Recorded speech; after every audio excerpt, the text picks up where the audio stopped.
when you really want to be part of this punk movement in 1979, and you're 13 years old, living in the middle of nowhere with a cow, a sheep, your mother, your father, 2 sisters, and a couple of hens.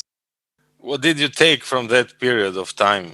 That I would never allow myself to be put in a situation where I had absolutely nothing to do week after week after week after week. But interesting enough, talking about my...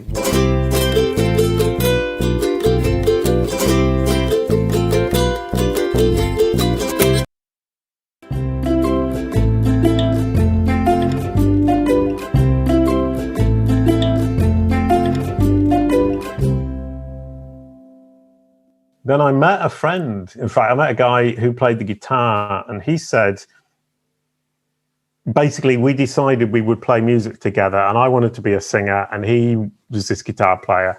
And we formed a group called Stanley the Counting Horse, which is the silliest name for a band in the entire universe, and it was a blues band, and there was no rhyme or reason for it at all.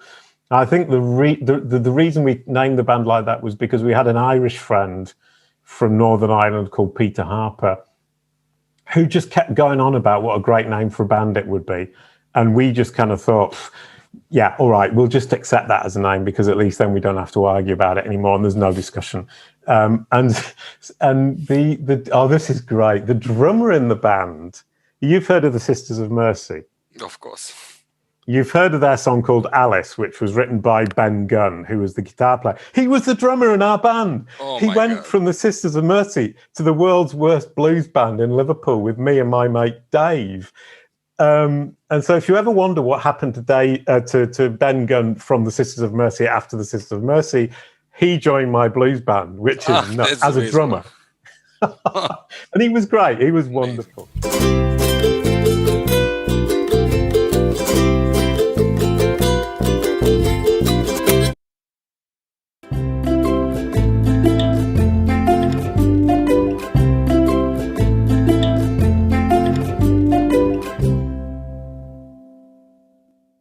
It was that idea, and I think kind of that's what motivates me, is that naive thinking, yeah, this can work out. Why not? Absolutely, why not? And then you go on to kind of joining the band, and you look at that, and we were reasonably successful. We sold like 40,000 albums, I think, in total. And we were filling up, 200 to 500 people for a gig. So it was reasonably successful. But you're sitting in that van, and we did 100,000 kilometers a year driving this fucking van to play these gigs in front of, I mean, sometimes it was 500 people, sometimes it was three people and a dog, and you would go and you would keep going, and you would do a good gig every time, because you thought one day this is going to be a stadium of 100,000 people. I'm going to be a star. This is going to be like the big time. And of course it's never going to happen. Of course it's not reasonable. And of course it's incredibly naive. But if you didn't have that naive thought, you wouldn't stick with it.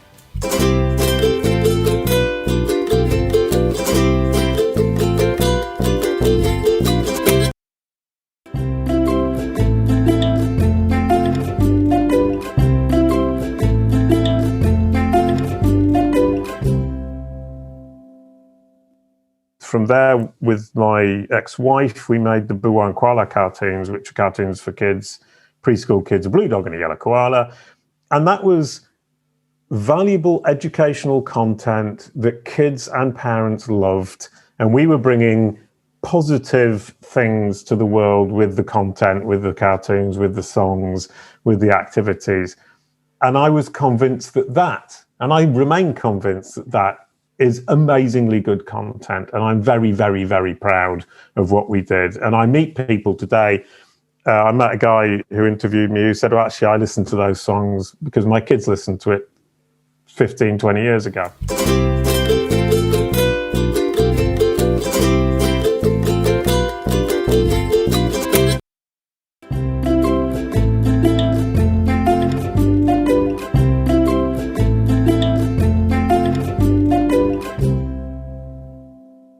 I mean, if I had to put one word on it, it would be fear. I mean, in terms of imagery, it's like having a big black dog right on your shoulder the entire time, who's about to bite your head off. And you have a mixed feeling of thinking, I'm so scared that I would rather just die. And but after you're the human. fear? Pardon me? And after the fear, what was the next emotion or? The thing about that is it's really gradual. So there isn't kind of a moment when you think, oh, the black dog's gone now, I suddenly feel better. It's a really, really gradual process. I mean, I told you I remembered the exact moment, and that was because something in me triggered it was a film that I saw, and I thought, my daughter would love this film. And that was the moment that I knew that I'd stopped thinking only about myself. Because for those 3 months of fear, all I thought about was myself. All I thought about was my fear. And the moment I saw something and thought, yeah, my daughter would love this, I would love to show her this film because I know she would love it, I suddenly realized, oh, I'm not completely self-obsessed anymore. That fear and that complete self-obsession has now started to dissipate, and it didn't disappear from 1 minute to the next. I had one moment when it disappeared. And from that moment on, you say, okay, I can build on that one moment, and I can build more moments like that until eventually you build what I would consider to be your soul back again, which is caring for other people.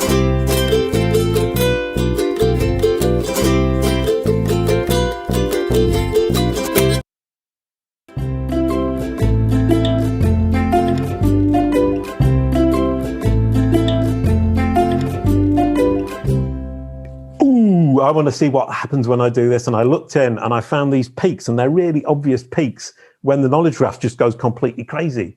And there must be somebody at Google, they obviously work on it, and then they've got this button and they press the button and it updates the entire thing. And through one day, just the whole thing goes a bit mad, and then it settles down again. And finding that, it's like kind of, obviously it's discovering something, and it's such a lovely feeling. You think, it's the imagination that I have that allowed me to do that.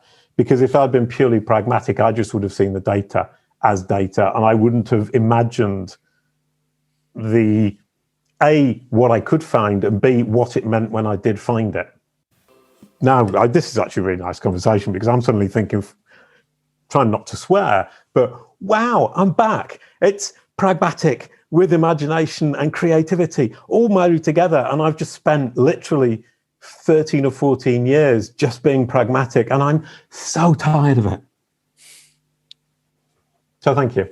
It's not thanks to you, obviously, but it's just made me realize that.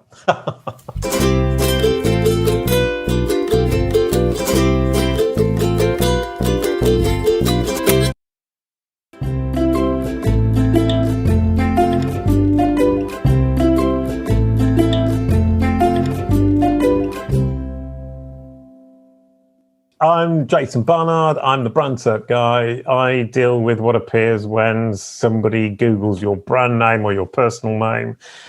Interesting enough, that goes beyond just people and companies. It goes to podcasts, it goes to music groups, music albums, software companies, basically anything that somebody Googles in order to either find out more about it or to navigate to the website that will tell them more about it.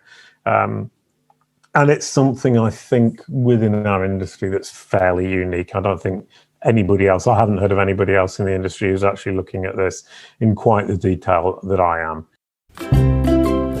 21st Century Entrepreneurship with Martin Piskoric. Je m'appelle Kata. My name is Katu. Comment ça va? How do you do? Kata.